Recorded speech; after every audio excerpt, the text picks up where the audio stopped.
gaidīt, kad partneris izdarīs lietas pirmais, arī nogalina attiecības. Kāpēc? Jo kas notiek scenārijā, kad abi divi katrs savā pusē sēž un gaida? Viens gaida, kad tu izdarīsi, es gaidu no tevis pārsteigumus, mīlestību, uzmanību, bučiņas. Un otrs savā pusē arī sēž un es arī gribu to pašu, kā tu to izdarīsi. Un sākās cīņas ar abām pusēm, kur ir neredzama. Katrs savā pusē gaida un neuzņemās atbildību. Attiecības ir divu cilvēku spēle.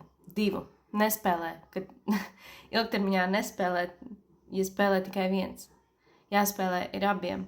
Un ir muļķīgi gaidīt lietas no otra, ja tu pats nedod.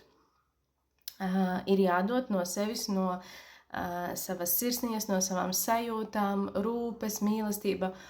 Un bieži vien tas nesanāk, jo cilvēki neizrunā kaut kādas lietas, rotās aizvainojums, dusmas, viņiem negribās darīt. Un tad liekas, es jau vienmēr visu daru, es jau vienmēr to un to, es jau to un to.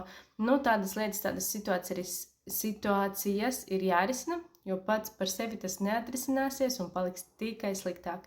Nezinu nevienu pāri, nevienas attiecības, kurās visu laiku viens tikai močī, dara, izliekās no sevis, izliek no sevis visu, un otrs nedara neko. Nu, tas tā nestrādā, mīļie, nestrādā. Beidzot, tas ir jāsaprot, un beidzot, tas ir jāakceptē, ka attiecības ir divu cilvēku darbs. Un lai tās būtu veselīgas, un lai tās būtu cieņpilnas, mīlestības pilnas, interesantas, kaislīgas, abiem ir jāvelta laiks, enerģija, uzmanība, mīlestība, cieņa un daudz kas cits. Tas ir vesels pīrāgs ar lietām.